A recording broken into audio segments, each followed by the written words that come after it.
ஒருத்தர் ரொம்ப கவலையோடு உட்காந்துருந்தார். எதை பற்றி சார் கவலைப்படுறீங்கன்னு கேட்டோம். எதிர்காலத்தை பற்றி கவலைப்படுறேன்னார். ஏன்னு கேட்டோம். என்ன பண்ணுறதுன்னே தெரியல சார், எதிர்காலம் ஒரே இருட்டாக இருக்குது, பாதையே புரியலன்னார். இன்னைக்கு நம்ம இளைஞர்கள் பல பேருக்கு எதிர்காலம் இருட்டாக தான் தெரியுது. அவங்கெல்லாம் இந்த கதையை கொஞ்சம் கேட்கணும். ஒரு மலை அடிவாரத்தில் ஒரு சின்ன கிராமம். அந்த மலை ரொம்ப உயரமானது. அடர்த்தியாக செடி கொடிகள் மரங்கள் அதில் மண்டி கிடக்குது. பகல் வேளையில் இருட்டாக தான் இருக்கும், அவ்வளோ அடர்த்தி. அந்த மலை உச்சியில் ஒரு கோவில்.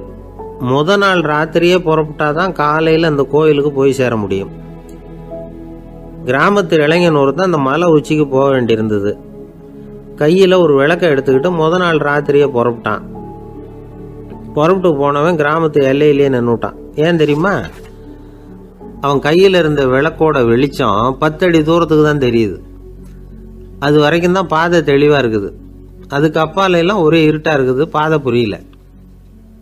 இவன் யோசனை பண்ணி பார்த்தான். மனசுக்குள்ள ஒரு சந்தேகம். 10 அடி தூரம் தானே வெளிச்சம் தெரியுது, அப்படின்னா நாம் 10 அடி தூரம் தானே போக முடியும்.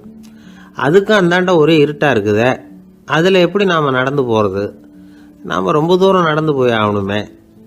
அப்படிப்பட்ட நினப்பெல்லாம் அவனுக்கு வந்துட்டுது. இதுதான் அவன் மனசில் ஏற்பட்ட தயக்கம். இப்படி யோசிச்சுக்கிட்டே அந்த இளம் ஆசாமி புறப்பட்ட இடத்துலயே நின்றுகிட்டு இருக்கிறான். அந்த சமயத்தில் ஒரு வயசான பெரியவர் அந்த பக்கமாக வந்தார். அவர் கையில் இதை விட சின்னதாக ஒரு விளக்கு வச்சிருந்தார். அது எப்படின்னா, அது ஒரு 5 அடி தூரத்துக்கு தான் வெளிச்சம் காட்டுது. அவ்வளவு சின்ன விளக்கு. அவரும் மலை உச்சிக்கு போகிறதுக்காக தான் வந்துக்கிட்டு இருக்கிறார்.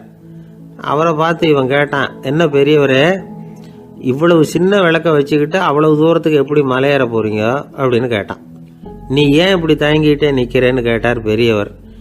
என்கிட்ட இருக்கிற விளக்கு 10 அடி தூரத்துக்கு தான் பாதையை காட்டுதுன்னா.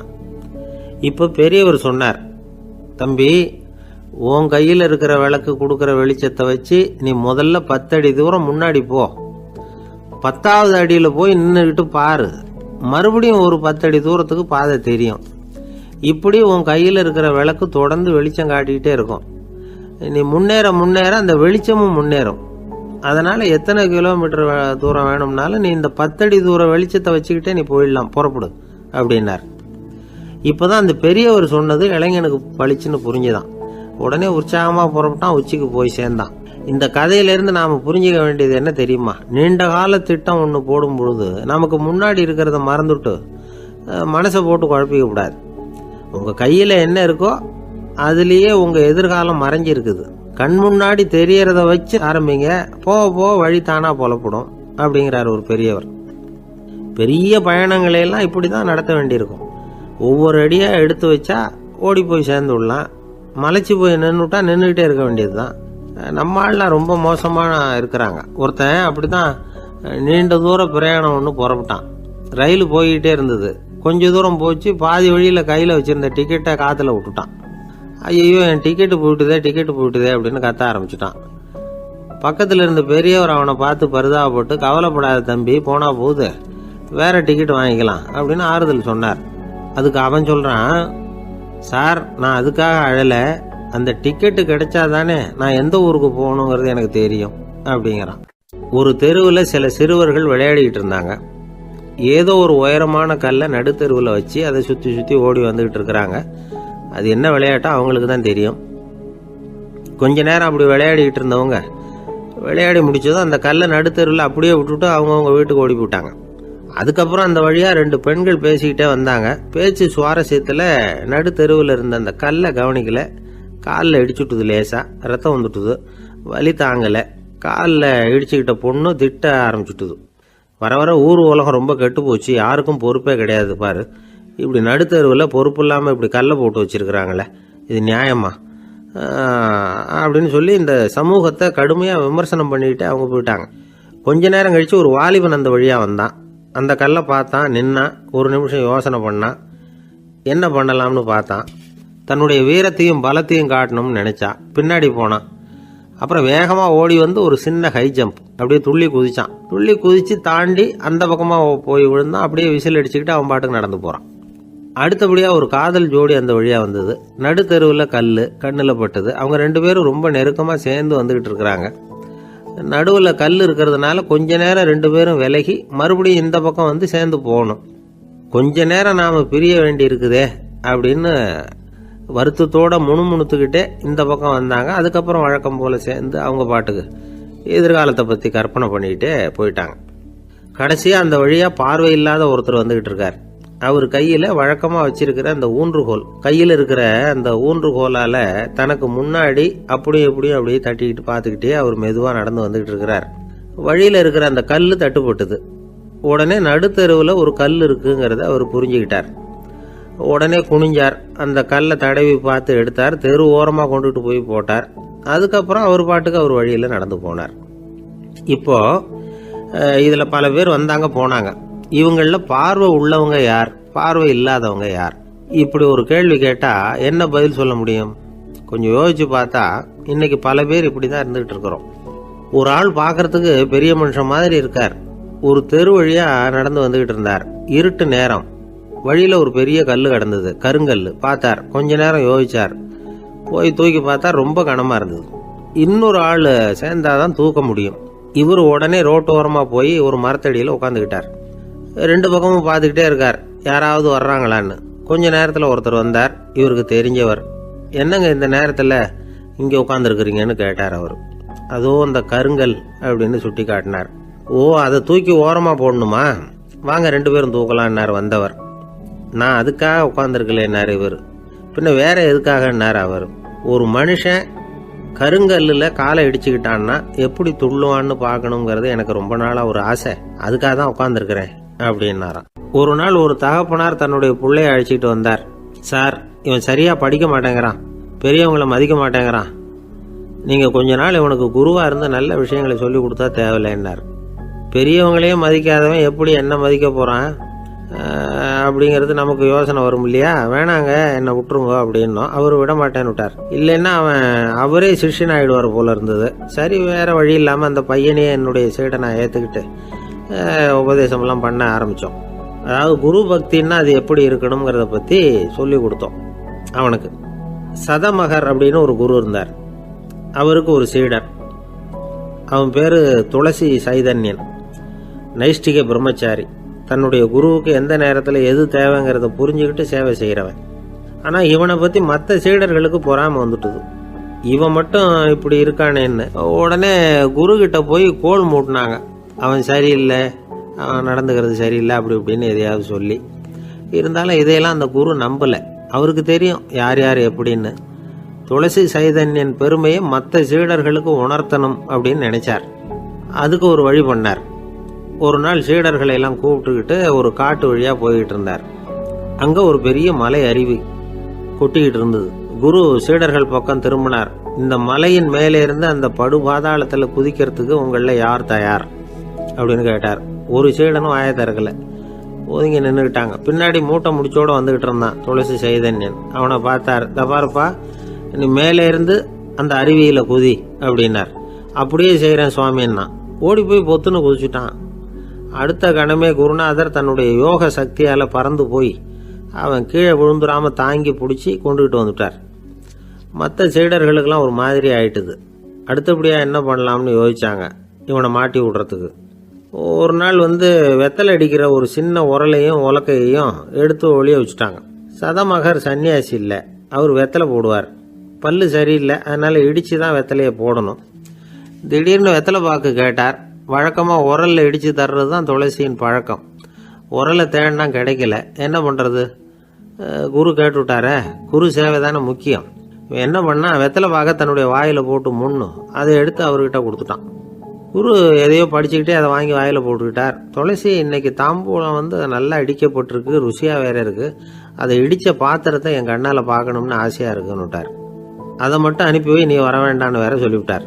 இதை கேட்டதும் துளசி தவிச்சு போயிட்டான். இவன் போகாமல் எப்படி வாயை மட்டும் அனுப்பி வைக்க முடியும்? இவன் தவிக்கிறத பார்த்ததும் மற்ற சீடர்களுக்கெல்லாம் மனசுக்குள்ளே ரொம்ப சந்தோஷம். துளசி கொஞ்சமும் யோசிக்கல, வாழை எடுத்தான், தன்னுடைய தலையவே அப்படியே அறுத்து வெட்டி எடுத்தான். இன்னொரு சீடங்கிட்ட கொடுத்துட்டான், எடுத்துகிட்டு போன்னு சொல்லி. கொண்டுட்டு போய் குரு முன்னாடி வைக்கிறாங்க. அந்த தலையில் வாய் திறந்துருக்கு, வெத்தலை போட்டு முன்னு இருந்தது, தெரிஞ்சு போச்சு, சிவப்பாக இருந்தது. அவனுடைய குரு பக்தியை இப்போ எல்லாரும் ஒத்துக்கிட்டாங்க. அதுக்கப்புறம் குரு சதமகர் தன்னுடைய அற்புத திறமையினால அந்த தலையை மறுபடியும் ஒட்ட வச்சுட்டார். துளசிக்கு உயிர் வந்துட்டுது. இப்படி ஒரு பெரிய கதை உண்டு. அதாவது துளசி சைதன்யன் அவனுடைய குரு பக்தி எப்படி அப்படின்னு கேட்டோம். ரொம்ப அபாரம் அப்படின்னு அந்த பையன் அடக்கமா, சும்மா விளையாட்டுக்காக தான் அப்படி அவங்ககிட்ட கேட்டோம். ஏன்பா உன்னுடைய குரு பக்தியை என்கிட்ட காட்டுறதுக்கு உன்னோட கழுத்தை நீயே அறுக்கணும்னு நான் சொன்னா அதை நீ செய்வியா அப்படின்னு கேட்டோம். என்னுடைய கழுத்தை நானே அறுக்க வேண்டிய அவசியம் இல்லை சார் அப்படின்னா அவன். ஏண்டான்னு, அதே காரியத்தை தான் இனிமே நீங்க தினமும் செய்ய போறீங்களே சார் அப்படிங்கிறான். ஆசைப்படுறதுல தப்பு இல்லை, ஆனா அந்த ஆசை தேவைக்கு தகுந்த மாதிரி இருக்கணும். தேவைக்கு மீறிய ஆசைகள் இருக்கு பாருங்க, அது தேவையில்லை. இந்த கருத்தை வலியுறுத்தது மாதிரி ஒரு கதை உண்டு. தேவேந்திரனுக்கு திடீர்னு வீடு கட்டணும்னு ஒரு ஆசை வந்துதான். வீடுன்னா நாம கட்டுற மாதிரி இல்லை. தேவேந்திரன் வீடுன்னா சும்மாவா, ஒரு பிரம்மாண்டமான அரண்மனை கட்டணும். அது மாதிரி இந்த 3 லோகத்திலேயும் ஒரு அரண்மனை கிடையாது அப்படின்னு எல்லாரும் சொல்லணும். இது அவனோட ஆசை. உடனே தேவ தச்சரான விஸ்வகர்மாவை கூப்பிட்டான், உத்தரவு போட்டான். விஸ்வகர்மா தன்னுடைய உதவியாளர்களை எல்லாம் கூப்பிட்டு ஒன்னா சேர்த்துக்கிட்டார். படாத பாடுபட்டு ஒரு பெரிய அரண்மனையை கட்டி முடிச்சார். கட்டி முடிக்க 1000 வருஷம் ஆச்சு. தேவேந்திரன் பார்க்கறான். அவனுக்கு திருப்தி ஏற்படலை. என்னுடைய அந்தஸ்துக்கு இது ரொம்ப சாதாரணமான கட்டிடம், இதை விட இன்னும் பெருசா கட்டு அப்படின்னா. தேவ தச்சர் திணறி போயிட்டார். அவரால் அதுக்கு மேலே எதுவும் செய்ய முடியல. என்ன பண்ணுறதுன்னு யோசனை பண்ணார். நேராக நாரதர் காலில் போய் விழுந்தார். நீங்கள் தான் என்னை இந்த பிரச்சனையிலேருந்து காப்பாற்றணும்னார். நாரதர் யோசனை பண்ணார். சரி கவலைப்படாதேன்னார். நேராக இந்திரன்கிட்ட போனார். இந்திரன் நாரதரை பார்த்த உடனே வாங்கன்னு கூட்டிகிட்டு போய் அரண்மனையை காட்டினான். இது மாதிரி ஒரு அரண்மனையை நீங்கள் வேற எங்கேயாவது பார்த்துருக்குறீங்களா அப்படின்னு ரொம்ப பெருமையாக கேட்டான். நான் பார்த்ததில்லை, ஆனால் என்னை விட வயசில் மூத்தவர் மகரிஷி லோமேசர், அவர் ஒரு வேளை பார்த்துருக்கிறாரா என்னமோ அப்படின்னார். உடனே அவரை மனசில் நினச்சி தியானம் பண்ணினார். அடுத்த கணம் லோமேசர் அங்கே வந்தார். இடையில ஒரு சின்ன துண்டு, கையில் ஒரு கமண்டலம், தலையில் ஒரு பாய், அவ்வளவுதான் அவர்கிட்ட இருந்தது. எதுக்காக தலையில் இந்த பாய் அப்படின்னு கேட்டான் இந்திரன். என்ன மாதிரி அற்ப ஆயுள் உள்ள ஒரு ஜீவன் தனியாக வீடு கட்டிக்கிட்டு திண்டாடணுமா? இந்த பாய் தான் ஒரு வீடு மாதிரி எனக்கு நிழல் கொடுக்குது அப்படின்னார் அவர். என்னது, உங்களுக்கு அவ்வளவு கொஞ்சமான ஆயுளா அப்படின்னு ஆச்சரியத்தோடு கேட்டான் இந்திரன். ஆமாம், இதை பாரு, என்னுடைய மார்பில் ஒரு பொற்காசு அளவுக்கு ரோமம் உதிர்ந்துட்டுது. எப்போ என் உடம்புல உள்ள எல்லா ரோமமும் உதிர்ந்துருமோ அப்போ என்னுடைய ஆயுள் முடியும் அப்படின்னார். எப்போ அந்த ரோமங்கள் பூரா உதிரும்னு கேட்டான் இவன். ஒரு பிரம்மா மறைஞ்சதும் ஒரு ரோமம் உதிரும். என் உடம்புல உள்ள ரோமங்களின் எண்ணிக்கை எவ்வளவோ அவ்வளவு பிரம்மாக்கள் தோன்றி அவங்க ஆயுள் முடியும் பொழுது என் உடம்புல உள்ள ரோமங்கள் பூரா உதிரும் அப்படின்னார். அப்படின்னா ஒரு பிரம்மாவோட ஆயுள் எவ்வளவு காலம்னு கேட்டான். ஒரு பிரம்மாவுக்கு 100 தேவ வருஷம். ஒவ்வொரு தேவ வருஷத்துக்கும் 365 தேவ நாள். ஒவ்வொரு தேவ நாள்லையும் ஒன்ன மாதிரி 14 இந்திரர்கள் தோன்றி மறைகிறாங்க அப்படின்னு மகரிஷி லோமேசர் சொல்றார். இதை கேட்டதும் இந்திரன் ஆடி போயிட்டான். அவ்வளவு ஆயுள் உள்ள இவரே அற்ப ஆயுள்னு சொல்றார். நான் என்னுடைய ஆயுளை பெருசா நினைச்சுக்கிட்டு பிரம்மாண்டமான அரண்மனை கட்டணும்னு ஆசைப்படுறேனே அப்படின்னு நினைச்சான். எனக்கு வீடு கட்டின வரைக்கும் போதும்னு விட்டான். அதனால நாமெல்லாம் நம்முடைய தேவைக்கு தகுந்த மாதிரி ஆசைப்படுறது தான் நியாயம். ஆனால் அப்படியே நடந்துக்கிறோம். மனுஷன் கடவுளையே ஏமாற்றி காசு வாங்கிறதுக்குள்ள ஆசைப்படுறான். ஒருத்தன் கடவுளை நினைச்சு தவம் இருந்தான். கடவுள் நேரில் வந்தார். தேவலோகத்தில் ரூபாய்க்கெல்லாம் என்ன மதிப்புன்னு கேட்டான். அங்கெல்லாம் ரூபாய்ங்கிறது உங்கள் பணத்தில் 1 கோடி ரூபாய்க்கு சமம். அதாவது தேவலோகத்தில் 1 ரூபான்னா இங்கே 1 கோடி ரூபா. அது மாதிரி எங்களுக்கு ஒரு நாளுங்கிறது உங்கள் கணக்கில் 1 கோடி வருஷத்துக்கு சமம் அப்படின்னார் கடவுள். அப்படின்னா எனக்கு நீங்கள் அதிகமாக எதுவும் தர வேணாம், உங்கள் கணக்குப்படி ஒரே 1 ரூபா கொடுங்க, அது போதும்னா இவன் ரொம்ப சாமர்த்தியமாக. கடவுள் யோசனை பண்ணார். அது ஒன்றும் கஷ்டம் இல்லை, 1 ரூபா தானே கேட்குற, கொடுத்துட்றேன். ஆனால் இப்போ வரும்பொழுது நான் எடுத்துக்கிட்டு வரல, எங்கள் கணக்குப்படியே 1 நாள் பொறுத்துக்க பணத்தோடு வந்துடுறேன் அப்படின்னு சொல்லிவிட்டு பறந்து போயிட்டார். இயேசுநாதர்கிட்ட ஒருத்தர் கேட்டாராம், இயேசுவே என்னை எவ்வளவு நேசிக்கிறீர்கள் அப்படின்னு. அவர் தன்னுடைய 2 கைகளையும் அகல விரித்து இவ்வளவு என்று சொல்லி சிலுவையில் உயிர் நீத்தார் அப்படின்னு சொல்லுவாங்க. அதாவது அந்த நேசிப்புக்கு எல்லை கிடையாது, அதே போல மன்னிப்புக்கும் எல்லை கிடையாது. இது இயேசுநாதர் சொல்லி கொடுத்த ஒரு பாடம். இயேசுனுடைய சீடர்களில் ஒருத்தன் பீட்டர், அவன் ஒரு நாள் இயேசுநாதர்கிட்ட கேட்டிருக்கான், இயேசுவே, நான் என்னுடைய தம்பிக்கிட்ட அடிக்கடி சண்டை போட்டுக்கிட்டு இருக்கிறேன், என்னுடைய சகோதரன் கூட. அவனை நான் எத்தனை தடவை மன்னிக்கிறது? ஏற்கனவே 7 தடவை அவனை மன்னிச்சுட்டேன் அப்படின்னு சொல்லியிருக்கிறான். அப்போ இயேசு சொன்னாராம், மன்னிக்கிறதுக்கு எத்தனை தடவைங்கிற கணக்கெல்லாம் கிடையாது. எத்தனை தடவை உன்னுடைய சகோதரன் உன்னை கோபப்படுத்துகிறானோ அத்தனை தடவை நீ மன்னிக்கிறதுக்கும் தயாராக இருக்கணும், அதுதான் அப்படின்னு சொன்னாராம். அப்போ இவனுக்கு ஒன்றும் புரியல, இது என்ன அவன் தப்பு பண்ணிக்கிட்டே இருப்பான், நாம் மன்னிச்சுக்கிட்டே இருக்கிறதா அப்படிங்கிறது மாதிரி குழப்பமாக இருந்திருக்கிறான். அப்போது இயேசுநாதர் தன்னுடைய சீடன் பீட்டர்கிட்ட ஒரு கதை சொன்னாராம். அந்த கதை இன்றைக்கு நாம் எல்லாரும் சிந்தித்து பார்க்க வேண்டிய ஒரு கதை. அதாவது மன்னிப்பை விரும்புகிறவர்கள் மன்னிக்கவும் தயாராக இருக்க வேண்டும் அப்படிங்கிறது தான் அந்த கதையினுடைய தத்துவம். அந்த இயேசுநாதர் சொன்ன கதை என்னன்னா, ஒரு மன்னர் இருந்தார். அவர் ஒரு நாள் அரண்மனையில் உட்காந்து கணக்கு வழக்குகள்லாம் பார்த்துக்கிட்டு இருந்தார். நம்ம அரண்மனையிலேருந்து யார் யார் அரசாங்க கடன் வாங்கியிருக்கிறாங்க, யார் யார் திருப்பி செலுத்தியிருக்கிறாங்க அப்படிங்கிற விவரத்தையெல்லாம் பார்த்துக்கிட்டு இருந்தார். அப்போ தான் புரிஞ்சுது, அந்த அரண்மனையில் வேலை செய்கிற ஒருத்தனே அரசாங்க கடன் வாங்கியிருக்கிறான். எவ்வளவு? 10,000 பொற்காசுகள் வாங்கியிருக்கான் கடன். இந்த 10,000 பொற்காசுகளை திருப்பி செலுத்தலை அரசாங்கத்துக்கு. இது மன்னர் கவனத்துக்கு வந்தது. உடனே நம்ம அரண்மனையில் இருக்கிறவனே அரசு கடன் வாங்கி திருப்பி செலுத்தாமல் இருக்கான், அவனை கூப்பிட்டு வாங்கன்னு சொல்லி கூப்பிட்டுட்டு வந்தாங்களாம். விசாரிச்சிருக்கிறாங்க, என்னப்பா நீ எவ்வளோ ஒன்று? ஆமாங்க, 10,000 பொற்காசுகள் வாங்கியிருக்கிறேன், இன்னும் திருப்பி கட்டலைன்றிருக்கான். உடனே அவர் மன்னர் சொல்லியிருக்கிறார், நம்ம சட்டத்திட்டப்படி நீ உடனே பணத்தை திருப்பி கட்டிடு. அப்படி உன்னால் கட்ட முடியலன்னா உன்னுடைய வீடு வாசல் சொத்து சுகம் எல்லாத்தையும் விற்று அந்த பணத்தை அரசு கருவூலத்தில் சேர்த்துக்கிறதுக்கு நானே ஏற்பாடு பண்ணிடுறேன் அப்படின்னு அந்த மன்னர் சொன்னாராம். இவன் அப்படியே அதிர்ச்சி ஆகிட்டான், அப்படியே பொத்துன்னு காலில் விழுந்தானா. மன்னா, என்னை மன்னிச்சுங்க, என்னால் முடியல, எனக்கு மன்னிப்பு கொடுங்க அப்படின்ட்டுருக்கான். உடனே அவர் எழுந்திரிச்சு, சரி நீ மன்னிப்பு கேட்டுவிட்ட, அதனால் உன்னை மன்னிக்கிறேன், நீ பணம் கட்ட வேண்டாம் அப்படின்னு சொல்லி அந்த மன்னர் அவனை விட்டுட்டாராம். பணத்தையும் தள்ளுபடி போட்டார், நீ திருப்பி கட்ட வேண்டான்னு. இவனுக்கு ரொம்ப மகிழ்ச்சி, அதனால் ரொம்ப உல்லாசமாக வந்துகிட்டு இருக்கிறான். தெருவில் வந்துக்கிட்டு இருக்கிறப்ப இவங்கிட்ட கடன் வாங்கின ஒருத்தன் எதுக்கு வந்துக்கிட்டு இருக்கான். அவன் இவங்கிட்ட ஒரு 100 பொற்காசுகள் கடன் வாங்கியிருக்கான். அவன் வந்தான், இவன் போய் அவன் சாட்டையாக பிடிச்சிக்கிட்டான், நீ எப்படா என் கடனை திருப்பி கொடுக்க போகிறேன்னு. அவன் இப்போ முடியல, கொஞ்சம் பொறுத்துக்கா, அப்புறம் தரேன் இருக்கான். அதெல்லாம் முடியாது, நீ கொடுத்து தான் ஆகணும் அப்படின்னு இவன் புடிவமாக சொல்கிறான். இப்போ நிலைமையை பாருங்கள், இவன் ஏற்கனவே 10,000 பொற்காசுகள் அரசாங்கத்தில் கடன் வாங்கினா அதுக்கு மன்னிச்சு விட்டுட்டார் இவனை. ஆனால் இவன் இன்னொருத்தனை மன்னிக்கிறதுக்கு தயாராக இல்லை. இவங்கிட்ட கடன் வாங்கின இன்னொருத்தன் 10 பொற்காசுகள், அவனை மன்னிக்க தயாராக இல்லை. அவனை கொண்டு போய் நீதிமன்றத்தில் கொண்டு போய் நிறுத்தி தண்டனை வாங்கி கொடுத்துட்டான். நீதிபதி என்ன சொன்னார், அந்த இவன் வாங்கின பொற்காசுகளை திருப்பி கட்டுற வரைக்கும் ஜெயிலில் இருக்கணுங்கிறது தீர்ப்பு. ஆனால் உடனே அரசர் காதில் விழுந்தது. சொல்லிட்டாங்க, உங்ககிட்ட மன்னிப்பு வாங்கிட்டு போனானே ஒருத்தன், அவன் இன்னொருத்தனை மன்னிக்கிறதுக்கு தயாராக இல்லை, அவனை கொண்டு போய் ஜெயிலில் அடைச்சிட்டான் அப்படின்னு. உடனே மன்னர் பார்த்தார், இவனை மறுபடியும் கூப்பிட்டு வர சொன்னார். தபாரப்பா, நான் உன்னை மன்னிச்சு விட்டேன், ஆனால் நீ இன்னொருத்தனை மன்னிக்கிறதுக்கு தயாராக இல்லை, அதனால் என்னுடைய தீர்ப்பையும் மாத்துறேன், நீயும் அரசு கடன் தீர்ற வரைக்கும் ஜெயிலில் தான் இருக்கணும் அப்படின்னு சொல்லி ஜெயிலுக்கு அனுப்பிச்சிட்டாராம். இப்படி ஒரு கதையை இயேசுநாதர் தன்னுடைய சீடருக்கு சொன்னதாக ஒரு வரலாறு. அது என்ன, அதிலேருந்து நாம் புரிந்து கொள்ள வேண்டியதுன்னா, நாம் மன்னிக்கப்படணும்னு நாம் விரும்புகிறோம்னா நாம் இன்னொருத்தரை மன்னிக்கிறதுக்கு தயாராக இருக்கணும். அதனால் நாம் இன்னொருத்தரை யாரையும் மன்னிக்க மாட்டோம், ஆனால் என்ன இன்னொருத்தர் மன்னிக்கணும் அப்படிங்கிறது மாதிரி செய்யக்கூடாதுன்னு சொல்லுவாங்க.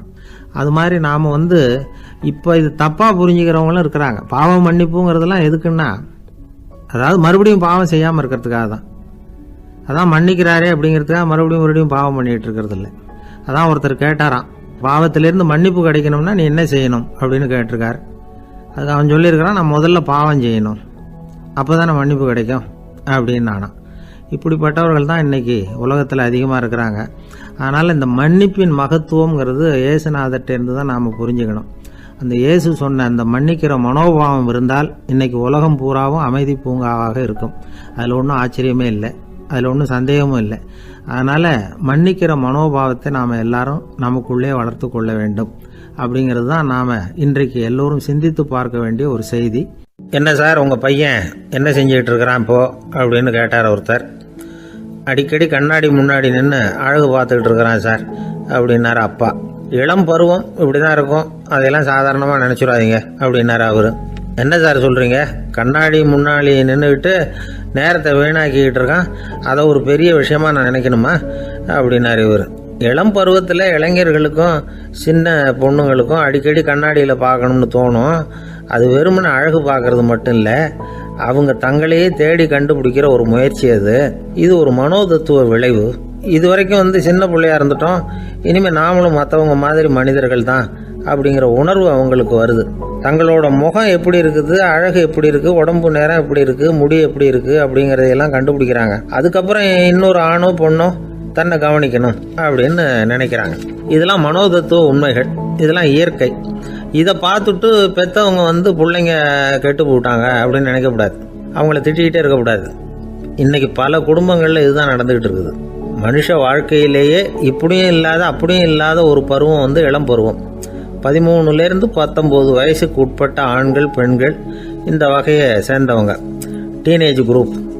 இவங்களை சின்னவங்கன்னு நினச்சிட முடியாது, பெரியவங்கன்னு நினச்சிட முடியாது. இவங்க ரொம்ப சென்சிட்டிவ். சமூகம் நினச்சா இவங்களை நல்லவங்களாகவும் ஆக்கலாம், கெட்டவங்களாகவும் ஆக்கலாம். கொஞ்சம் அக்கறை எடுத்துக்கிட்டால் பெரிய பெரிய மேதைகளையும் விஞ்ஞானிகளையும் உருவாக்கலாம். ஆனால் நடக்கிறது என்ன தெரியுமா, அநேகமாக இவங்களை யாருமே சரியாக புரிஞ்சுக்கிறது இல்லை, இவங்களை சரியாக நடத்துறதும் இல்லை. இது வரைக்கும் நாம் சொல்கிறத கேட்டுக்கிட்டு இருந்தான், இப்போல்லாம் அவன் இஷ்டத்துக்கு நடக்க ஆரம்பிச்சுட்டான் அப்படின்னு வருத்தப்படுற பெற்றோர்கள் அதிகம். இது வருத்தப்படுற விஷயம் இல்லை, சந்தோஷப்பட வேண்டிய விஷயம். உங்கள் புள்ள சொந்தமாக யோசிக்க ஆரம்பிக்கிறதும் நடந்துக்க ஆரம்பிக்கிறதும் ஒரு தப்பான விஷயமா? அவன் கடைசி வரைக்கும் உங்கள் பேச்சையே கேட்டுக்கிட்டு இருக்கணுங்கிறது என்ன நியாயம்? இன்னைக்கு இளைஞர்களை பெரியவங்க தப்பாக புரிஞ்சுக்கிட்டு தவறாக நடத்துறதுனால தான் அவங்களுக்கு வெறுப்பு, எரிச்சல், மனக்கசப்பு எல்லாம் உண்டாகுது. பெற்றவங்க சரியாக மதிக்கிறது இல்லை அப்படிங்கிற ஒரே காரணத்தினாலேயே வீணாக போகிற பிள்ளைங்க இன்றைக்கி அதிகம். சரி, பெற்றவங்களுக்கு இன்றைக்கி என்ன தான் புத்தி சொல்ல வர்றீங்க அப்படின்னு கேட்குறீங்களா? நாம் எதையும் சொல்ல வரல, ஆனால் அது சம்பந்தமான சில நிபுணர்கள் சொல்லியிருக்கிறத உங்கள் காதில் போட்டு வைக்கலாம். அது என்னென்னா, பிள்ளைங்க கிட்ட அன்பு செலுத்துங்க. குழந்தையா இருந்தப்போ எவ்வளவு பாசமாக இருந்தீங்க, வளர வளர அதை ஏன் குறைச்சிக்கிறீங்க? பெற்றவங்களின் அன்பான வார்த்தைகளுக்கு ஏங்குறவங்க தான் இன்றைய இளைஞர்கள்.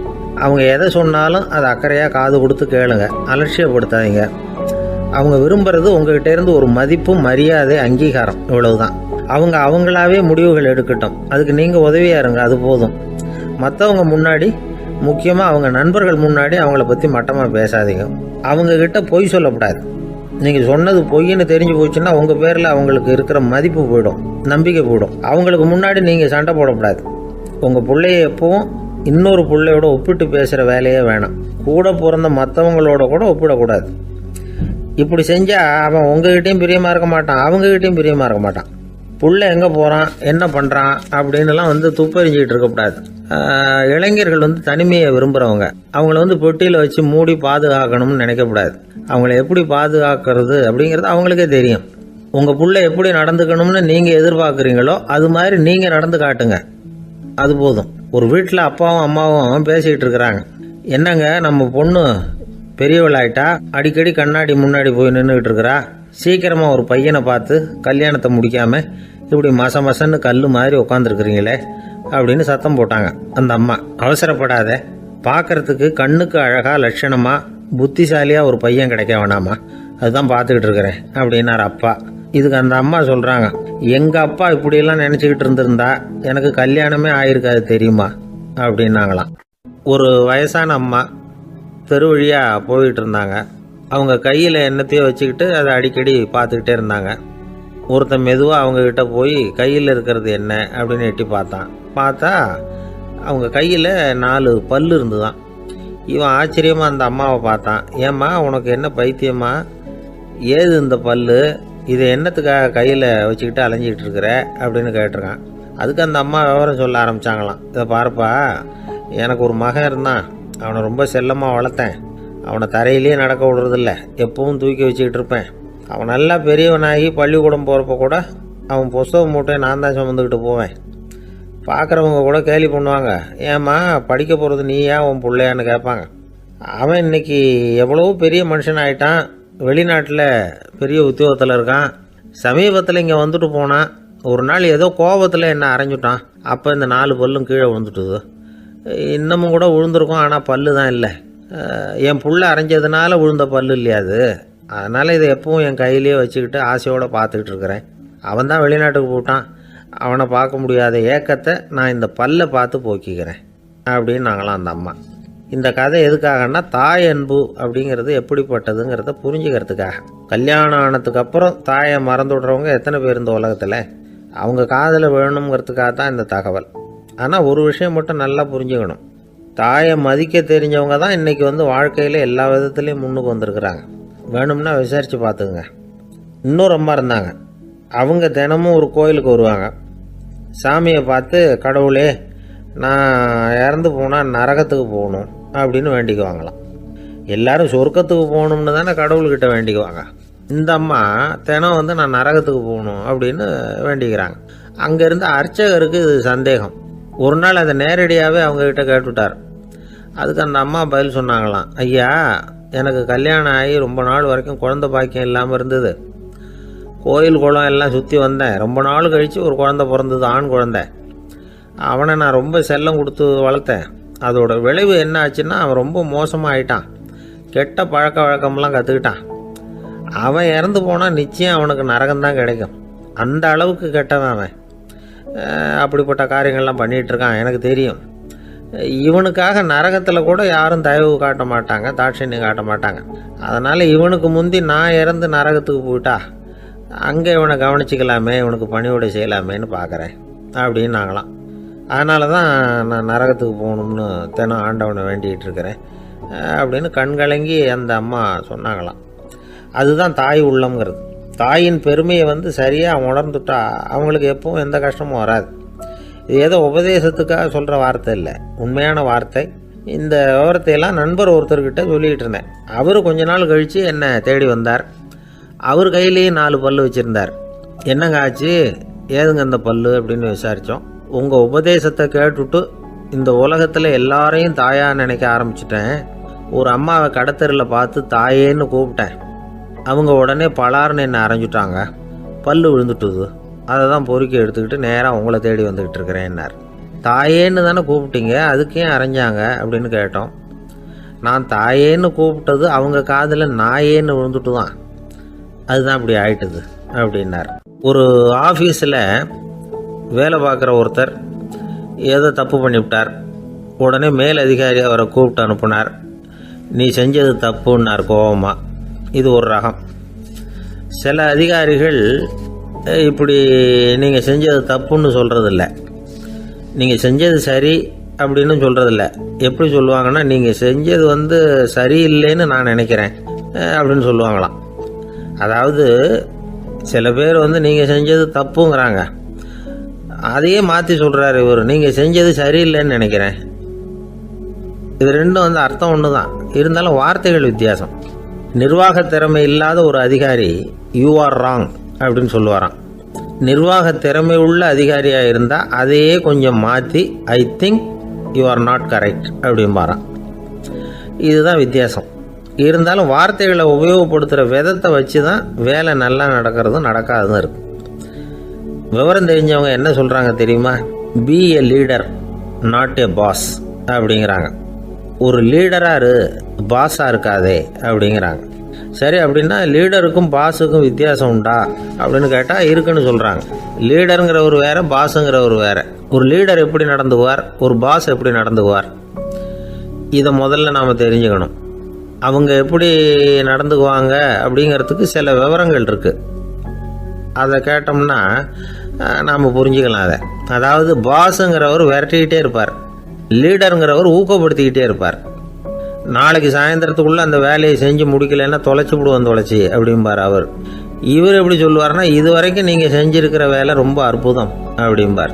பாஸுங்கிறவர் அதிகாரத்தை நம்பி செயல்படுறவர், லீடருங்கிறவர் நல்லெண்ணத்தை நம்பி செயல்படுறவர். நம்மக்கிட்ட அதிகாரம் இருக்குது, பவர் இருக்குது, அதனால் காரியத்தை சாதிச்சுடலாம் அப்படின்னு நினைக்கிறவர் அவர். மற்றவங்க கிட்ட ஒரு நல்ல அபிப்பிராயத்தை சம்பாதிச்சுக்கிட்டு அது மூலமாக காரியங்களை சாதிக்கிறவர் இவர். பாஸுங்கிறவர் பயத்தை உண்டு பண்ணுவார், லீடருங்கிறவர் அன்பை பரவ செய்வார். அது செய்யலைன்னா ஆடிட்டில் தகராறாயிடும், இது செய்யலைன்னா இன்க்ரிமெண்ட்டு கட் ஆகிடும், இப்படி ஏதாவது சொல்லி பயமுறுத்திக்கிட்டே இருப்பார் அவர். இவர் அப்படி இல்லை. உடம்பு இப்படி இருக்குது, வீட்டில் எல்லோரும் சௌக்கியமாக இருக்கிறாங்களா, ஆஃபீஸில் எல்லாம் வசதியாக இருக்குதா, நான் ஏதாவது உதவி செய்யணுமா அப்படின்னு அன்புக்கு முக்கியத்துவம் கொடுப்பார். பாஸுங்கிறவர் எதுக்கு எடுத்தாலும் நான் சொல்லிகிட்டு இருப்பார். லீடருங்கிறவர் நாமன்னு சொல்லிகிட்டு இருப்பார்.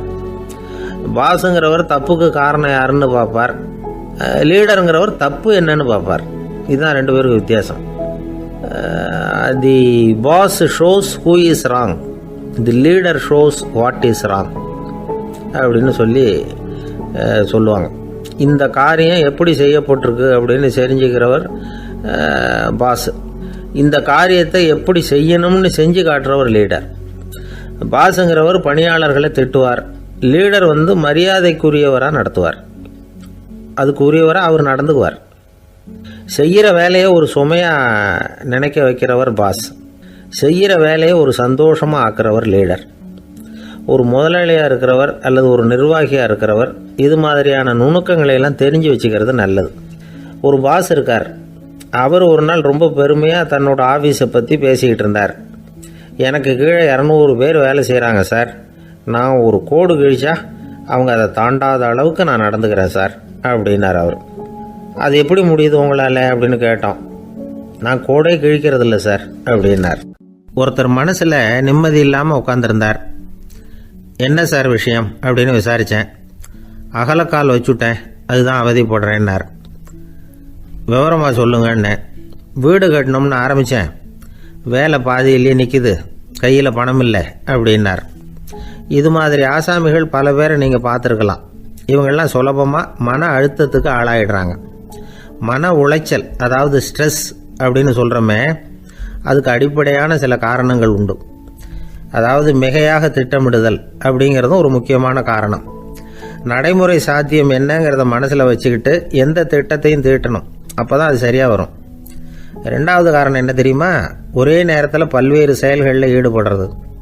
தொலைபேசியில் பேசிக்கிட்டே கையில் இருக்கிற கடிதத்தை படிச்சுக்கிட்டே எதிரில் உட்காந்துக்கிட்டு இருக்கிறவருக்கும் அப்பப்போ பதில் சொல்லிக்கிட்டு மனசில் பல்வேறு சிந்தனைகளை அப்படியே ஓட விட்டுக்கிட்டு இருக்கிறது, இதுவும் மன அழுத்தத்தை உண்டாக்குது. மூணாவது காரணம், எதிலேயும் வெற்றி மட்டும் எதிர்பார்க்குற ஒருதலை பட்சமான ஆர்வம். நாம் தொட்டதெல்லாம் வெற்றியாகவே முடியணும் அப்படின்னு எதிர்பார்க்குறவங்க ஏதாவது ஒன்றில் தோல்வியை கண்டால் தோண்டு போயிடுறாங்க. எப்படியும் முடியலாம்ங்கிற எண்ணம் ஏற்கனவே நமக்குள்ளே இருந்துட்டுதுன்னா அந்த அவஸ்தை வராது. அதனால் அதுவும் நம்ம வளர்த்து கொள்ள வேண்டிய ஒரு குணம். மன உளைச்சல் ஏற்படுறதுக்கு இன்னொரு காரணம், எதையும் வேகமாக செஞ்சுடணும் அப்படிங்கிற துடிப்பு. அந்த துடிப்பே மனசை அழுத்த ஆரம்பிச்சிடும். எந்த ஒரு காரியத்திலையும் தாமதமோ இடையூறோ ஏற்பட்டால் அதை பொறுத்துக்கிற மனப்போக்கம் வேணும். அது இல்லாதவங்க அழுத்தத்துக்கு ஆளாயிடுறாங்க. சில பேர் வேலைன்னு எந்த நேரம் பார்த்தாலும் வேலையே கதின்னு கிடப்பாங்க. பொழுதுபோக்குக்கோ உடற்பயிற்சிக்கோ குடும்பத்தில் உள்ளவங்க அல்லது நண்பர்கள் கூட கலந்துரையாடவோ கொஞ்சம் கூட நேரம் ஒதுக்க மாட்டாங்க. இந்த சுபாவம் மன அழுத்தத்தை உண்டு பண்ணும். இதையெல்லாம் புரிஞ்சுக்கிட்டு அதிலிருந்து விடுபடுறது எப்படின்னு யோசிக்கணும். வல்லுநர்கள் இது தொடர்பாக சில யோசனைகளை சொல்லி வச்சிருக்கிறாங்க. அது என்னன்னா, வாழ்க்கைங்கிறது பிரச்சனைகளால் பின்னப்பட்ட ஒன்று. அது எப்போவுமே முடிவடையாத ஒரு தொடர்கதை அப்படிங்கிறத முதல்ல நாம் புரிஞ்சுக்கணும். ஒரே நேரத்தில் ஒரு காரியத்தில் மட்டுமே நாம் கவனம் செலுத்தணும். அடுத்தவங்க காரியத்தில் தலையிடக்கூடாது. எதையும் பேச ஆரம்பிக்கிறதுக்கு முன்னாடி நம்மை நாமே கேட்டுக்க வேண்டிய கேள்வி 2. 1, நான் சொல்ல போகிறது ரொம்ப முக்கியமானதா? 2வது, நான் சொல்கிறத அவங்க கேட்குறதுக்கு ஆசைப்படுறாங்களா? நான் பேசுகிறதுக்கு அது சரியான நேரம் தானா? இதை யோசித்து பார்த்ததுக்கப்புறம் எதையும் பேச ஆரம்பிக்கணும். முடிஞ்ச அளவுக்கு வளைந்து போகிற சுபாவத்தை வளர்த்துக்கணும். நம்ம நேரம் விலை மதிப்பு இல்லாதது, அதை வீணாக்கக்கூடாது. சிரிக்க தெரியலனாலும் பரவாயில்ல, முகத்தில் கொஞ்சம் புன்முறுவலாவது காட்டணும். இதெல்லாம் ரொம்ப முக்கியம். அடுத்தவங்க ஏதாவது செஞ்சால் உடனே நன்றி சொல்ல மறக்கக்கூடாது. தினமும் கொஞ்சம் நேரத்தை தனிமையில் செலவு பண்ணணும். மன உளைச்சலிருந்து விடுபடுறதுக்கு 3 முக்கிய வழிகள் சொல்கிறாங்க. அதை சுருக்கமாக ரெட் அப்படின்னு சொல்கிறாங்க. RED ஆங்கில எழுத்தில். அந்த முதல் எழுத்து R, அது என்னென்னா ரிலாக்ஸேஷன், அதாவது இடை ஓய்வு. 2வது E எக்ஸர்சைஸ், உடற்பயிற்சி. 3வது டயட், திட்டமிட்ட உணவு முறை.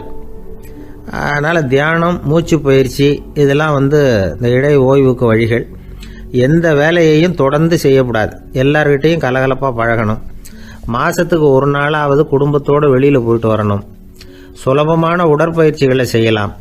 உடற்பயிற்சிங்கிறது நமக்காக நாம் செய்கிற ஒரு நீண்டகால முதலீடு அப்படின்னு சொல்லுவாங்க. அதாவது லாங் டேர்ம் இன்வெஸ்ட்மெண்ட்டாக. அளவோடு சாப்பிட்ணும், மெதுவாக சாப்பிட்ணும்.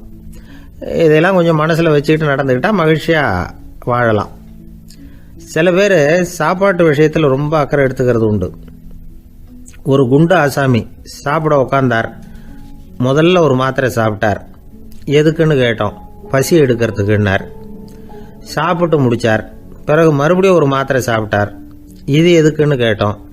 சாப்பிட்டது ஜீரணமாகறதுக்கு அப்படின்னார். என் நண்பர் ஒருத்தர் ஆழ்ந்த சிந்தனையில் இருந்தார். என்ன யோசனை பண்ணுறீங்கன்னு கேட்டேன். தலைவர் ஆகணும்னு பார்க்குறேன், அதுதான் என்ன வழின்னு யோசிச்சுக்கிட்டு இருக்கேன்னார். நான் கூட அது மாதிரி யோசித்து பார்த்தேன். அதுக்கப்புறம் அந்த யோசனையை கை விட்டுட்டேன் அப்படின்னோம். ஏன்னு கேட்டார். அதுக்கான தகுதிகள் நமக்கு இல்லைங்கிறது புரியுது. அது நமக்கு புரியறத விட நம்ம விட மற்றவங்களுக்கு நல்லா புரிஞ்சு போச்சு. அதனால் பேசாமல் கம்முன்னு இருந்துடுறது தான் நல்லது அப்படின்னோம். தலைவர் ஆகிறதுக்கு தகுதிகள் வேற உண்டோ அப்படின்னு கேட்டார். அவர் யதார்த்தமாக தான் கேட்குறார். நாங்கள் உடனே எங்ககிட்ட இருந்த ஒரு புத்தகத்தை எடுத்து அவர்கிட்ட கொடுத்தோம். படித்து பாருங்கன்னு. தலைவர் ஆகிறதுக்கு என்ன வழி அப்படிங்கிறத பற்றி அதில் போட்டிருக்கிறாங்க. முதல் வழி என்ன தெரியுமா? ஒரு 4 பேர் முன்னாடி இல்லைன்னா ஒரு கூட்டத்துக்கு முன்னாடி நீங்கள் பேச போகிறீங்க. அப்போ எப்படி ஆரம்பிக்கணும்னா, உண்மையான புகழ்ச்சி, நேர்மையான பாராட்டு, இதோடு ஆரம்பிக்கணும். எடுத்ததுமே அது சரியில்லை இது சரியில்லைன்னு பேசிகிட்டு இருக்கக்கூடாது. மக்களை பார்த்து நீங்கள் தான் தப்பு பண்ணிவிட்டீங்க அப்படின்னு நேரடியாக சொல்லக்கூடாது. தவறு இருந்தாலும் அதை மறைமுகமாக ஏதாவது கதை சொல்லி அதிலிருந்து அவங்க புரிஞ்சுக்கிற மாதிரி செய்யணும். அடுத்தவங்க பண்ண தப்பு என்னன்னு அலசறதுக்கு முன்னாடி நீங்கள் பண்ணின தப்பு என்னங்கிறத பற்றியே பேசுங்க. எதுக்கும் நேரடியாக உத்தரவு போட்டுக்கிட்டு இருக்கக்கூடாது. இதை நீங்கள் செய்யணும் அப்படின்னு சொல்கிறதுக்கு பதிலாக நீங்கள் இப்படி செஞ்சால் எப்படி இருக்கும் அப்படின்னு கேள்வி மாதிரி கேட்கணுமா. இப்படி கேட்டால் அது உத்தரவு மாதிரி தெரியாதான். அடுத்தவங்க மரியாதையை காப்பாற்றுறது மாதிரி பேசணுமா. உங்கள் பேச்சு இன்னொருத்தரை அவமானப்படுத்துறது மாதிரி இருக்கக்கூடாதான். ஏன்டா இவங்கிட்ட போய் மாட்டிக்கிட்டோம்னு யாரும் நினச்சிடக்கூடாது. ஒவ்வொரு சின்ன வளர்ச்சியையும் பாராட்டணும். வெற்றி சாதாரணமாக இருந்தாலும் பாராட்டாமல் இருந்துடக்கூடாது. பாராட்டும் பொழுது தாராளமாக இருக்கணும். குறை சொல்லும் பொழுது கவனமாக இருக்கணும்.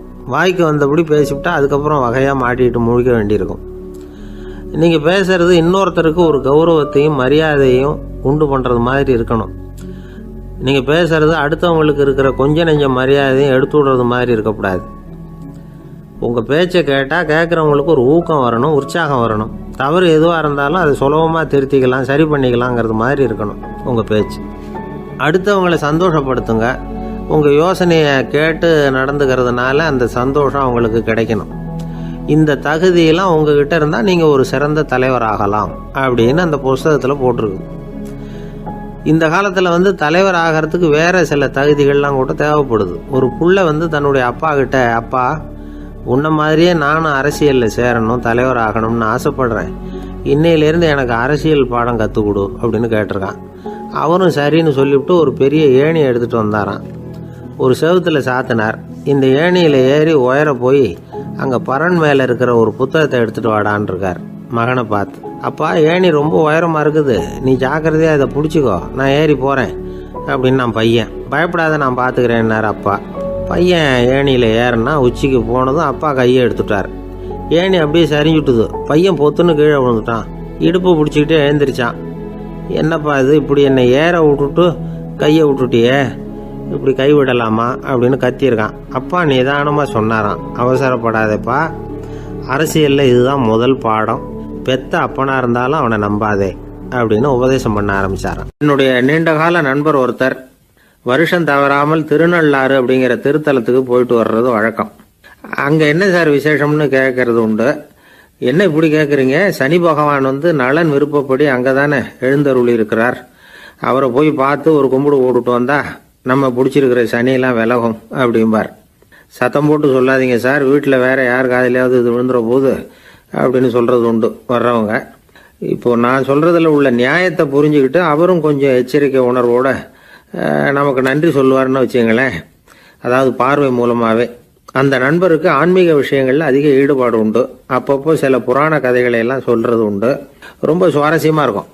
எப்பவுமே புராண விஷயங்களை எல்லாம் அறிவியலுங்கிற தராசில வச்சு எடை போட்டுட்டு இருக்கக்கூடாது.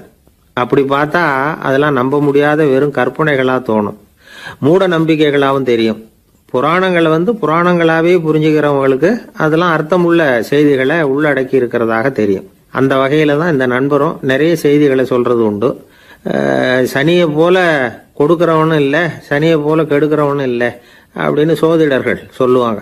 நாம ஏதாவது ஒரு வம்புல மாட்டிக்கிட்டா பிடிச்சது சனி அப்படிங்கிறோம். ராவணன் எப்பேற்பட்ட வீரன், அவனே சனி பார்வைப்பட்டது தானே சங்கடப்பட ஆரம்பிச்சான் அப்படின்னார் நண்பர். அது எப்படிங்கன்னு கேட்டேன். அவர் சொல்ல ஆரம்பிச்சார், இந்த ராவணன் இருக்கானே நவ கிரகங்களையும் பிடிச்சி கொண்டுட்டு தன்னுடைய சிம்மாசனத்துல அப்படியே படிகளா போட்டு வச்சுட்டானா, ஒவ்வொரு படியா. பாவம் அந்த 9 தேவதைகளும் ஒவ்வொரு படியா குப்புற கிடக்குறாங்க. நவக்கிரகம் நம்மளை ஆட்டி படைக்குதுன்னு நாம சொல்லிட்டு இருக்கிறோம். ஆனா அந்த நவக்கிரகங்களை ராவணன் எப்படி வச்சிருந்தான் பாருங்க. எல்லாரையும் சிம்மாசனத்துக்கு பக்கத்துல படிப்படியா போட்டு வச்சிருக்கிறான். காலை அது மேல வச்சுதான் ஏறி போகணும். வேற வழி இல்லாம எல்லாரும் குப்புற விழுந்து கிடக்குறாங்க. ராவணன் ஒவ்வொரு தடவையும் இவங்க முதுகுல அடி வச்சு ஏறி தான் அந்த சிம்மாசனத்துக்கு போறது வழக்கம். இப்படி நடந்துகிட்டு இருக்கிறது நாரதர் கண்ணுல போட்டுட்டு தான். அவர் சும்மா இருப்பாரா? யோசனை பண்ணார் என்ன செய்யலாம் அப்படின்னு. ஒரு முடிவு பண்ணிட்டு நேரா ராவணன் கிட்ட போனாராம். ராவணா, நீ நவக்கிரகங்களை பிடிச்சி கொண்டாந்து உன்னுடைய சிம்மாசனத்துக்கு படிகளா போட்டு வச்சிருக்கிற, அது உன்னுடைய வீரத்தை காட்டுது. இருந்தாலும் ஒரு விஷயத்த நீ யோசிச்சு பார்க்கணும். ஒவ்வொரு தடவை நீ சிம்மாசனத்துக்கு போகும்பொழுதும் நவக்கிரகங்களின் முதுகலை அடி வச்சு நீ ஏறி போற, அது உனக்கு பெருமை கிடையாது. அவங்களுடைய மார்புல அடி வச்சு ஏறி போகணும், அதுதான் உனக்கு பெருமை அப்படின்னாரா.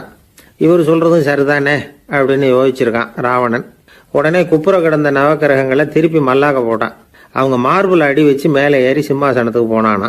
அப்படி போயிட்டு இருக்கும் பொழுது சனி பகவானின் பார்வை அவன் மேல பட்டுதான். அவ்வளவுதான். என்னாச்சு தெரியுமா? சூர்பனகை தேடி வந்தா. சீதையோட அழகை பத்தி தன்னுடைய அண்ணங்கிட்ட சொல்ல ஆரம்பிச்சுட்டா. விவகாரம் ஆரம்பமாயிட்டது. அதுதான் சனியினுடைய வேலை அப்படின்னு சொல்லி இந்த கதையை சொல்லி முடிச்சார் என்னுடைய நண்பர். ஆக சனியின் பார்வை நம்ம பேல படாம பாத்துக்கிறது தான் நல்லதுங்கிறீங்க அப்படின்னு.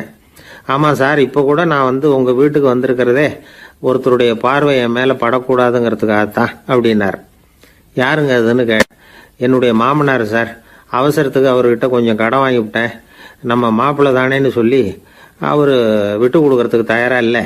இன்னைக்கு இப்ப அவரு எங்க வீட்டுக்கு வரக்கூடிய நேரம், அதுதான் அவர் பார்வையிலிருந்து படாம தப்பிக்கலாங்கிறதுக்காக இங்க வந்துட்டேன் அப்படின்னார். பார்வை படணும்னு இருந்தா பட்டுத்தான் தீரும் போல இருக்கு அப்படின்னா. என்ன சார் சொல்றீங்கன்னார் ஒன்னும் புரியாம. நீங்க இங்கதான் வருவீங்கன்னு அவருக்கு ஏற்கனவே தெரியும் போல இருக்கு. அதனால உங்களுக்கு முன்னாடியே உங்க மாமனார் இங்க வந்துட்டார். அதுவும் அந்த பீரோவுக்கு பக்கத்துலதான் பின்னாடி மறைஞ்சு நின்றுட்டு இருக்கிறார் அப்படின்னு. ஒரு பள்ளிக்கூடம், அதுல வசதியான வீட்டுக்குள்ள ஒருத்தன் படிச்சுக்கிட்டு இருந்தான். இன்னொரு ஏழை பையனும் அங்க படிச்சுக்கிட்டு இருக்கிறான். இவங்க 2 பேரும் ஒரே தெருவில் தான் இருக்கிறாங்க. பணக்கார வீட்டு பையன் பங்களாவில் இருந்தான். அவனுக்கு வேலை செய்யறதுக்காக சில வேலை ஆட்கள் உண்டு. அதனால அவன் நல்லா சாப்பிடுவான், தூங்குவான். ஏதோ வரணுமேங்கிறதுக்காக பள்ளிக்கூடத்துக்கு வருவான், போவான், அவ்வளவுதான். இந்த ஏழை பையன் இருக்கானே, அவன் அப்படி இல்லை. காலையில எழுந்திருப்பான், உடற்பயிற்சி பண்ணுவான், அவங்க வீட்டில் கிடைக்கிற சாதாரண உணவு அதை அளவோட சாப்பிடுவான், வீட்டில் உள்ள வேலைகளையும் செய்வான், பள்ளிக்கும் தவறாம வந்துடுவான். அவனுக்கு கூட பிறந்த சகோதர சகோதரிகள் 8 பேர். எல்லாரும் தன்னம்பிக்கையோட அவங்க வேலையை செஞ்சுக்கிட்டு இருந்தாங்க. இந்த பையன் எப்பவும் உண்மையை தான் பேசுவான், கடமையை ஒழுங்கா செய்வான். ஆசிரியர்களுக்கு இவனை ரொம்ப பிடிக்கும். அதனால இவனை அந்த பள்ளிக்கூடத்து மாணவர் தலைவனா ஆக்கியிருந்தாங்க. இது அந்த பெரிய இடத்து பையனுக்கு பிடிக்கல. மாணவர் தலைவனுக்கு பணிஞ்சு போறதுக்கும் அவனுக்கு விருப்பம் இல்லை. ஒரு நாள் வகுப்புல ஆசிரியர் எல்லா மாணவர்களுக்கும் ஒரு வேலை கொடுத்தார். எல்லாரும் அதை சுறுசுறுப்பா செஞ்சுக்கிட்டு இருக்கிறாங்க. இவன் மட்டும் சோம்பலா உட்காந்துருக்கிறான். ஆசிரியர் அந்த பக்கமா வந்தார். இதை பார்த்துட்டார். உடனே மாணவர் தலைவனா இருக்கிற அந்த ஏழை பையனை கூப்பிட்டார். இந்த பாருப்பா, ஏன் அந்த பையன் இப்படி சும்மா உட்காந்துருக்கிறான், என்னன்னு விசாரிச்சு சொல்லு அப்படின்னு சொல்லிவிட்டு உள்ள போயிட்டார். இவன் மெதுவா போய் அவன்கிட்ட விசாரிச்சான், ஏன் இப்படி சோர்ந்து போய் உட்காந்துருக்கிற அப்படின்னு. அவன் ரொம்ப அலட்சியமா இவனை திரும்பி பார்க்கறான். என்னோட சிரமம் உனக்கு என்ன தெரியும்? வீட்டில் என்னுடைய சௌகரியங்களை கவனிக்கிற வேலையாட்கள் 2 பேரும் இன்னைக்கு வேலைக்கு வரல. அதனால என்னோட வேலையெல்லாம் நானே கவனிக்கிற மாதிரி ஆயிட்டுது. அதனால சோர்ந்து போயிட்டேன் அப்படின்னு நான். அப்புறம் கேட்டிருக்கான், அது சரி, உன்னுடைய வீட்டில் உன்னுடைய வேலைக்காரங்க வராத போது நீ எப்படி சமாளிக்கிற அப்படின்னு கிண்டலாக கேட்டிருக்கான். அதாவது இவன் ஏழைங்கிறதையும் இவன் வீட்டில் வேலை செய்யறதுக்கு யாரும் இல்லைங்கிறதையும் இப்படி சொல்லி கிண்டல் பண்ணுறான். இந்த ஏழை பையனுக்கு இது புரிஞ்சுது, மனசு வேதனை போட்டுது. இருந்தாலும் வெளியில் காட்டிக்காமல் சிரிச்சுக்கிட்டே சொன்னானா, எனக்கு அந்த கவலையே கிடையாது, என்னுடைய உதவிக்கு நான் நினைச்ச உடனே என்னுடைய காரியத்தை செய்யறதுக்கு 8 பேர் எப்பவும் தயாராக இருப்பாங்க அப்படின்னு. இவன் இப்படி சொன்னதும் அவனுக்கு ஒரு மாதிரி ஆயிட்டு தான், தலையை குனிஞ்சுக்கிட்டே போயிட்டான்.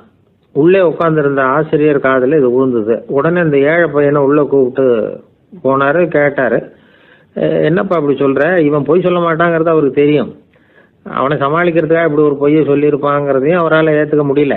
ஏன்பா நீ நினைக்கிற காரியத்தை செய்ய 8 பேர் தயாராக இருக்கிறதா சொன்னியே, உன்னுடைய சகோதர சகோதரிகளை குறிப்பிட்டு அப்படி சொன்னியா அப்படின்னு கேட்டார். இல்லைங்க ஐயா, நான் அவங்கள குறிப்பிட்டு அப்படி சொல்லலைன்னா. அப்படின்னா பொய் சொன்னியா? இந்த சின்ன விஷயத்துக்கு அப்படி பொய் சொல்லலாமான்னார். ஐயா நான் பொய்யும் சொல்லலைன்னா. இவன் அப்படின்னா நீ சொன்னதுக்கு என்ன அர்த்தம்னார்.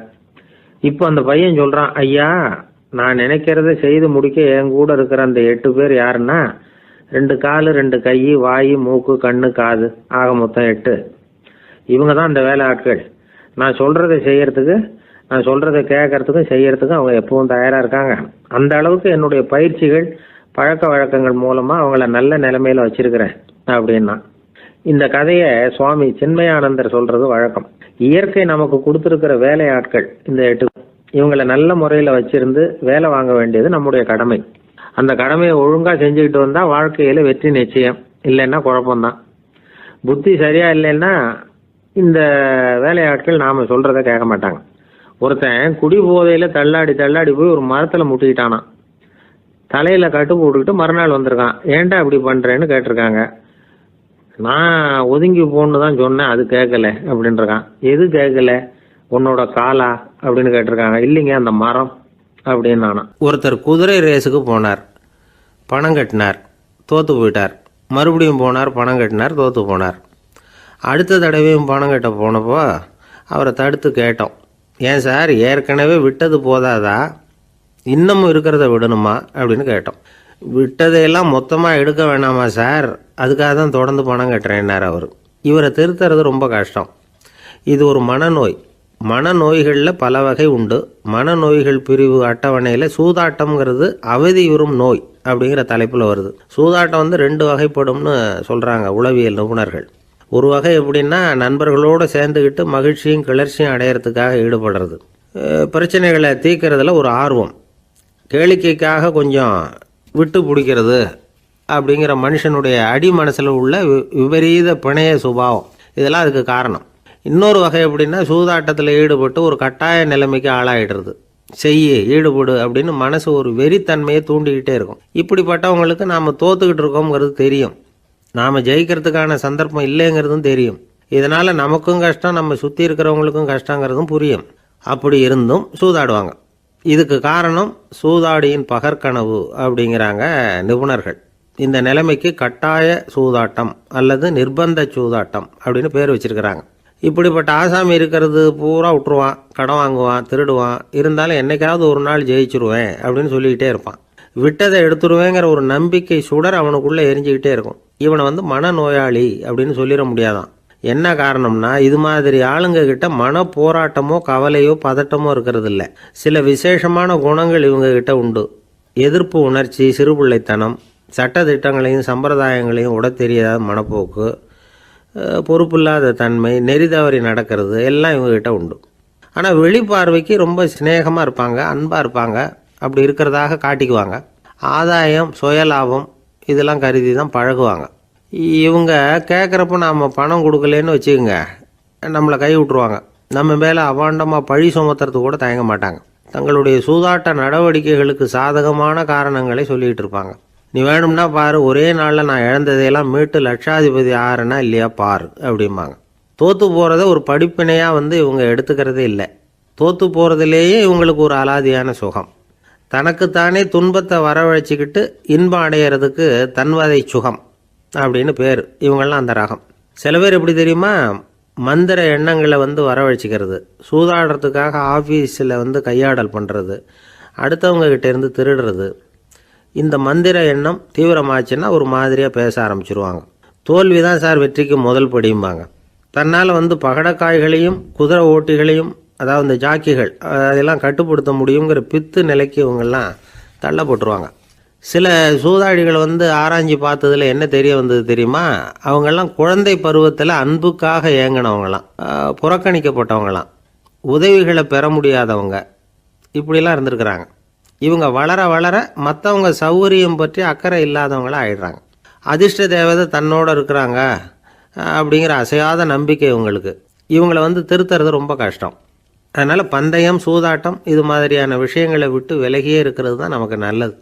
ஒரு ஆள் சொன்னான், என்னுடைய குதிரை வேகமாக ஓடுறதுக்கு என்ன வழி அப்படின்னு கால்நடை மருத்துவர்கிட்ட யோசனை கேட்டேன். அவர் ஒரு பாட்டில் நிறைய மாத்திரைகளை கொடுத்து தினம் 2 மாத்திரை வேதமாக கொடுக்க சொன்னார்.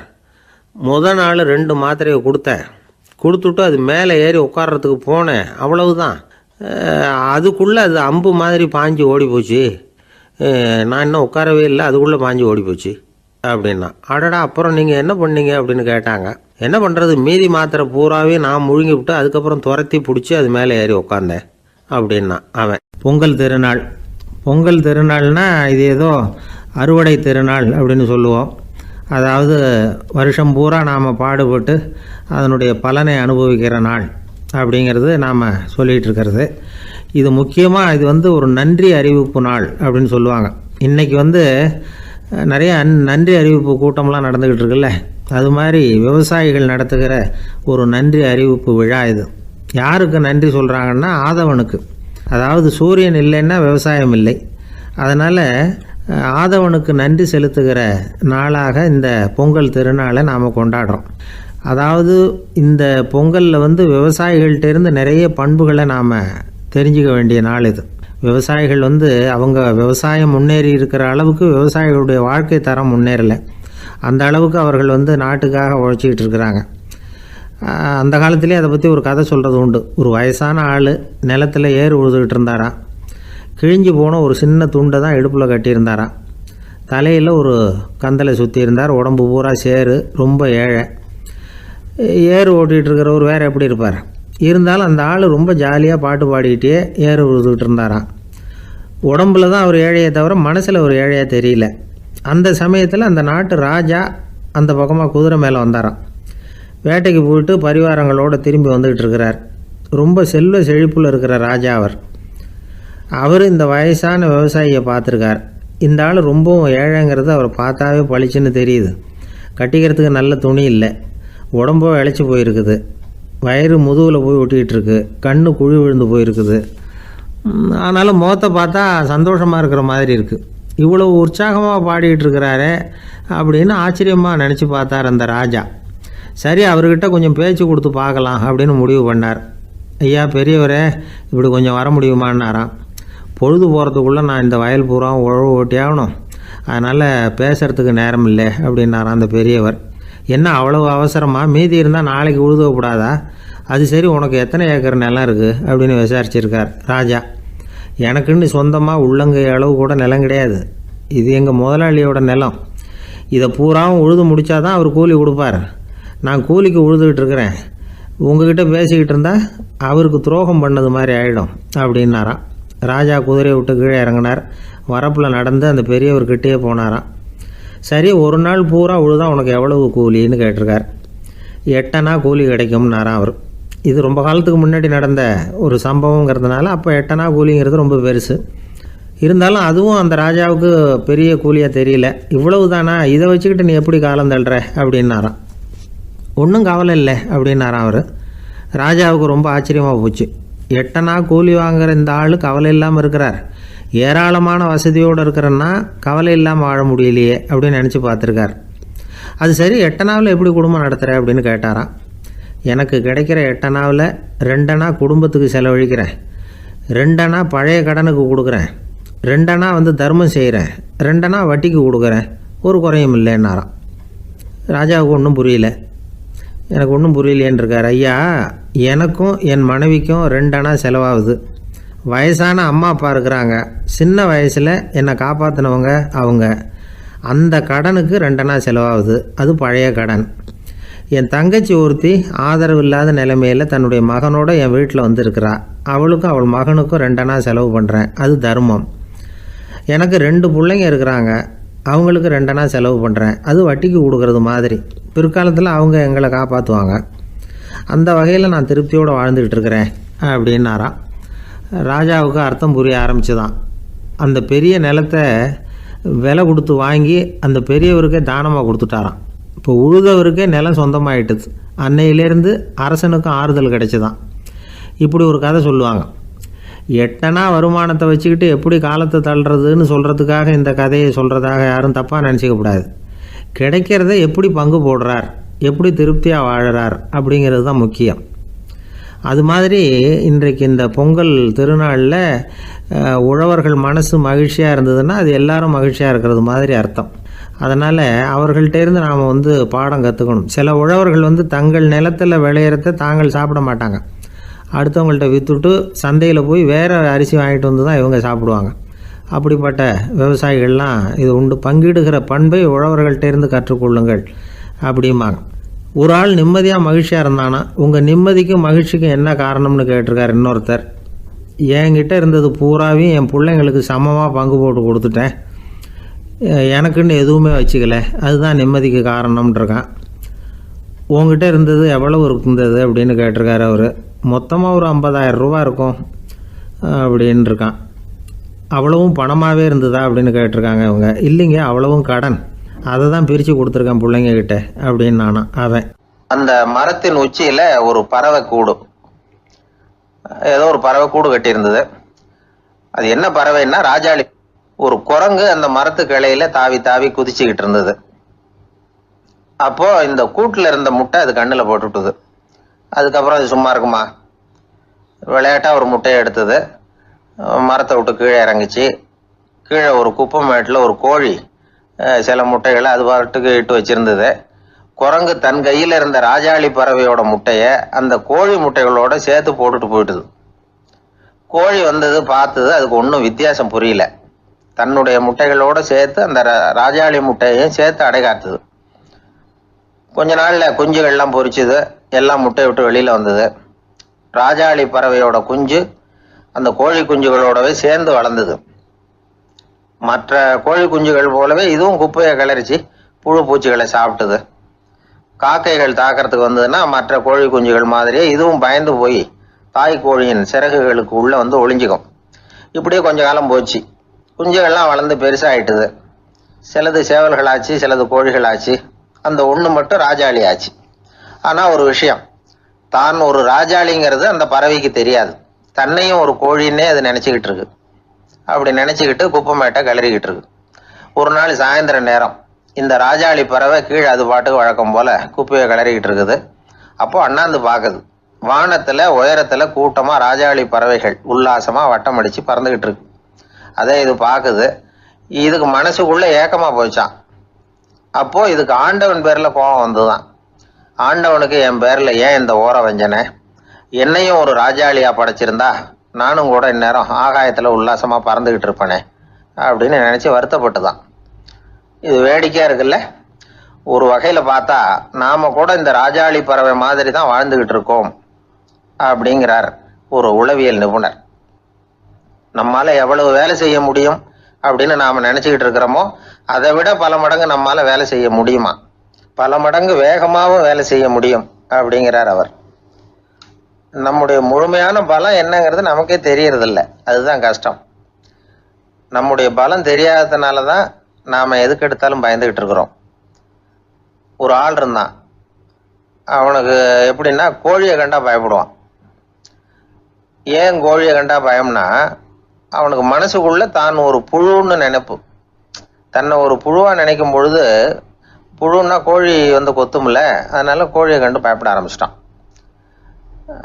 இவன் நடுங்கிடுவான். எதிரில் கோழி வந்ததுன்னா உடம்பு பூரா நடுங்க ஆரம்பிச்சிடும். வீட்டில் இருக்கிறவங்க பார்த்தாங்க. இவனை அழைச்சிட்டு போய் ஒரு மனநோய் மருத்துவமனையில சேர்த்துட்டாங்க.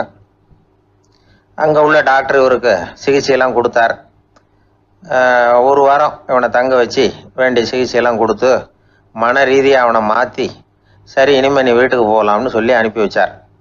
வீட்டுக்கு புறப்பட்டான். அப்போ சொன்னார், இதை பாருப்பா, நீ வீட்டுக்கு போகலாம், நேராக வீட்டுக்கு போ, நல்லா ஞாபகம் வச்சுக்கோ, இனிமே நீ ஒரு புழு கிடையாது, மனுஷன், தைரியமாக புறப்படு, போயிட்டு வா அப்படின்னு சொல்லி வழி அனுப்பி வச்சார். சரிங்க டாக்டர்னு சொல்லிவிட்டு இவன் புறப்பட்டு போனான். பாதி வழி போயிருப்பான். லேசா நிமிர்ந்து பார்க்குறான், எதிரில் ஒரு கோழி வந்துகிட்டு இருக்கு. அது பாட்டுக்கு சாதாரணமாக நடந்து வந்துகிட்டு இருந்தது. அவ்வளவுதான், இவன் உடம்பு கிடுகிடுன்னு ஆட ஆரம்பிச்சுட்டுது. திரும்பி ஓடி வந்துட்டான். டாக்டர் கேட்டார், ஏன்பா திரும்பி ஓடி வந்துட்டேன்னு. பாதி தூரம் போயிட்டேன் டாக்டர், எதிரில் ஒரு கோழி வந்துகிட்டு இருக்குது, அதான் பயமாக இருந்தது வந்துட்டேன்னா. டாக்டருக்கு ஒரு மாதிரி ஆகிடுது. அவர் சொன்னார், இதை பாருப்பா, நான் தான் சொன்னேனே